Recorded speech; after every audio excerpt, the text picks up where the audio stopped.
Welcome to a crash course in change. We are excited to have you here to teach you what we think is helpful around managing change, leading change, and creating meaningful, lasting change in your organizations. I am Courtney Smock, and I'm a partner at Slingshot25. We're a consulting company that's focused on leaders, leadership development, change, and coaching. A few things you should know about me as the person who gets to instruct you and lead you through these lessons is I'm actually a change person. I've been doing change management for the better part of 20 years, and I've done a lot of it. I've done all the, what I call the shuns, the acquisitions, the transformations, the harmonizations, the integration. You know, I can go on and on. There's a lot of change, and I guess it's not officially a change until we put an ATION on the back of it. So I've done those. I've been the change lead on very large scale change initiatives throughout my career. And I love it. I love the messy. I love the gray. I'm willing to walk into situations where emotions are high and stresses are high. And honestly, where a lot of people would rather walk out, right? Times of change are not always easy, but I believe that with the right conversations, the right skills, the right purpose, that we can do it better. We really can. And so that's why I do what I do. It's why I'm a partner at Slingshot. And it's why I'm really excited to be sharing all this content with you, because I think it's going to make a difference. I think it's going to help you be better. And our organizations deserve better. The people that are in them deserve to work in places where when we introduce change, that we do it in a way that is smart and it's fair and it makes sense to people. And the truth is, most of our changes fail. Like the data says, for 20 years, ProScience had been researching this, and 70%, more than 70% of the time, our change initiatives fail to meet their desired outcome. They fail to meet the intended purpose. And yet our strategic plans are just lists every single year of new things they want to change, right? New things that we want to change, whether that's products we want to invest in, or growth strategies that we want to employ, or teams that we want to optimize. You pick the thing, right? Oh, I just did a shun, right? And when we take responsibility, I believe we have an opportunity, a huge one, an important one, to take responsibility for managing change better. And for me, that just means that as leaders in the organization, as people of influence, people in change roles, people in project management roles, that we start to take responsibility and actively think about how we can reduce the emotional discomfort that employees experience when we introduce change. Because change for human beings, and I'm going to teach you a lot about this, is always going to be hard. And as a result, when people lose things, they have a reaction to that. They're uncomfortable. It is awkward. It is scary. And when we just take some time and invest in building our skills and using processes and tools that reduce that help people feel safe, that help people feel valued, that help people make progress, even when things are changing, it can have a huge positive impact on what it feels like to work in your organization. And just as importantly, it's going to have a huge positive impact on your business outcomes. We might actually achieve the desired outcome of that change. We might land in the 20% of changes that actually achieve the business case, that achieve the performance improvements, that make things better. Wow, what an opportunity is that?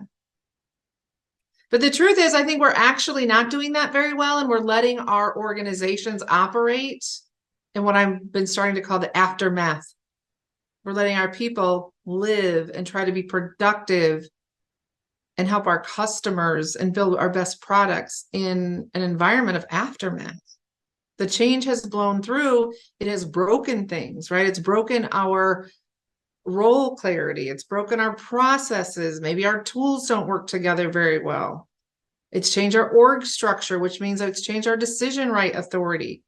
And we're living in this aftermath. There's a big change, like a storm blew through, and the telephone wires are twisted up, and there's debris everywhere, and people are scared, and they're not being taken care of. They don't know how to get their work done. And rather than climbing out, rather than fixing it, right? Rather than saying, oh, let's figure out what decisions we need to make. Let's communicate those decisions. Let's optimize our processes and fix things. Heck, maybe it isn't even an optimization of that process. Maybe we just need to get it to be capable. Like, can we even get work from point A to point B right now? Because it's all twisted up for people. Those negative impacts and the things that got disrupted when we changed, we're not bothering to take responsibility to put Humpty Dumpty back together. We're not bothering to make sure that we have an environment where people know what's expected of them, that they have processes and tools that work for them, that we are able to celebrate and reward and recognize success because we're actually being productive. In fact, we have leaders that are out there saying, oh, congratulations, that change's done. We're over it. That was complete. We did the integration. We did the transformation. We got the IT system working. What's the problem? We're on to the next one. And while leadership is on to the next one, our people are working in the aftermath. They're trying to get things done. They're very tired. They're learning every day. They're working harder than they used to have to just to get simple things done. That is an environment of aftermath. And it's unnecessary, right? If we manage change, it's always going to be hard.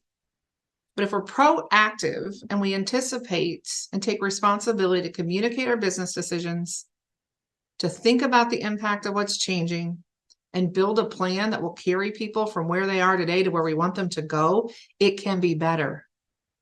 It can be better. So think about that. It's always going to be hard. You're always going to manage human beings who, whether they like it or not, are attached to the current state. They're always going to have some things to let go of. And we ask human beings to let go of things. There's an emotional reaction to that.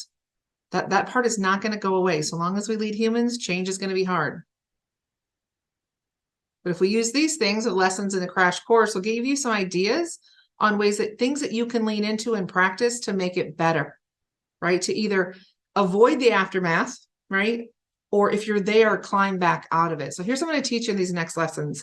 Invisible glue. We're going to talk about the skills of change people. What does it really take? And there's a lot of influencing kind of things that change people do. And I want you to see yourself in there. I want you to see what you do, how you do it, why you do it, and what makes you specially designed and especially valuable to your organizations if you possess these skills and are willing to employ them on your projects. I'm going to teach you the change experience, what everyone goes through, right? Give you language for what's happening and when and what happens as a result of that. And then in lesson 3, we're going to unpack the messy middle. If you've ever had any change training at all, you've heard the phrase messy middle, and it gets repeated a lot because it resonates so completely with people. It's messy. People are messy. The work's messy. After a storm blows through, things are messy. So let's understand what's really going on there so we start to figure out how to do with it. In lesson 4, we're going to talk about managing loss. If people didn't lose things, we wouldn't be having a change management training at all. It's only the loss that change creates for people that makes it something we have to learn how to do and take responsibility for. I'm going to unpack that all for you in lesson 4.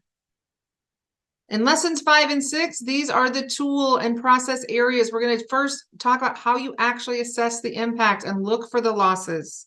And then in lesson 6, we're going to teach you how to do a change plan. Really get clear about what you're going to do about it and how you can make a difference so that people don't end up in the aftermath, right? You're going to be intentional and deliberate about taking action that helps people get from your current state to your desired future state.